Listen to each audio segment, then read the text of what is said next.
አሰላሙ አሌይኩም ወራህመቱላሂ ወበረካቱ። ውድ ጓደኞቼ እንዴት ናችሁልኝ?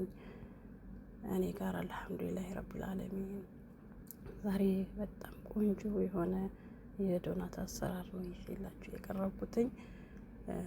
አንድ እንቁላል የተጠቀምኳቸው ግብአቶች፣ አንድ እንቁላል፣ ትንሽ ቫኒላ ለሽታው፣ አንድ ማንኪያ ሳልሞላው ቤኪንግ ፓውደር እና 2 ማንኪያ ዝብደ የገበታ ቅቤ የሚሉት ማለት ነው እና 1 ማንኪያ እርሾ፣ አንድ ብርጭቆ እንደ ቤታችሁ እንደ ሰው ብዛት መጠቀም ትችላላችሁ።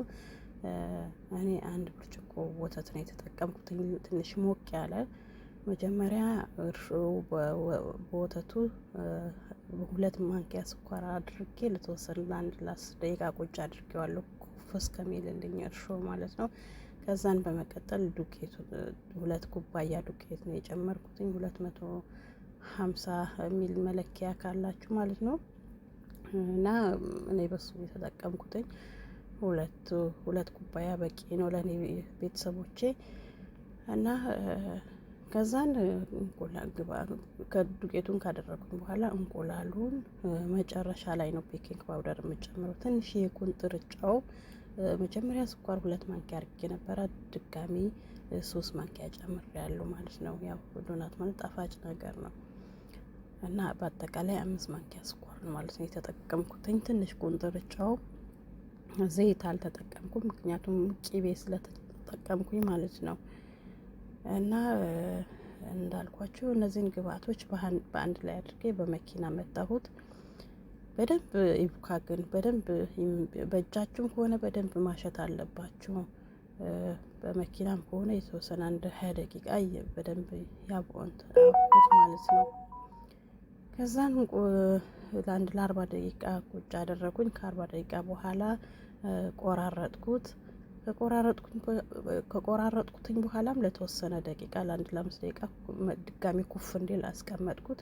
ከዛም በኋላ በሃይላንድ እቃ እንዲህ በምታዩት መሀሉ በሃይላንድ እቃ ነው ቅርጽ ያወጣሁለት እና አሪፍ በጣም ምርጥ የምትወዱት ዶናት ይሆናል። ሰርታችሁ ሞክሩት እላችኋለሁ ውዶቼ። በያላችሁበት ሰላማችሁ ይብዛልኝ። እኔ በስኳር ነው መጨረሻ ላይ ስኳር ነው ነስንሽ ያቀረብኩላችሁ። በቾኮሌት ይሆናል እንዳረጋችሁት ይሆናል ማለት ነው። ላዩ ላይ ማንኛውም ነገር መቀባት ትችላላችሁ እንደ ልጆቻችሁ ምርጫ። ልጆቻችሁ ያው ምን እንደሚወዱ ስለምታውቁ ማለት ነው። የኔ ልጆች ጣፋጭ ነገር ስለሆነ የሚወዱት ያው ሁሌ አንድ አይነት እንዳይሆን አንዳንዴ እንደ በተለያየ ነገር ብንሰራላቸው እንዳይሰለችው የሚል ሀሳብ ስላለኝ ነው እኔ። እና ውዶቼ ከተመቻችሁ ላይክ ሰብስክራይብ አድርጉኝ።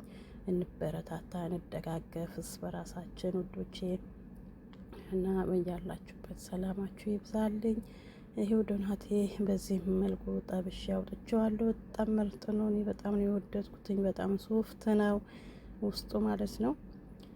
እና ይሄን ይመስላል የኔ ውዶች። ሰላማችሁ በዝት ስት ይበልልኝ፣ ተባረኩልኝ። እና ላይክ ማድረጋችሁ እንዳትረሱ፣ ሰብስክራይብ ማድረጋችሁ እንዳትረሱ እና እላችኋለሁ። ባይ ባይ።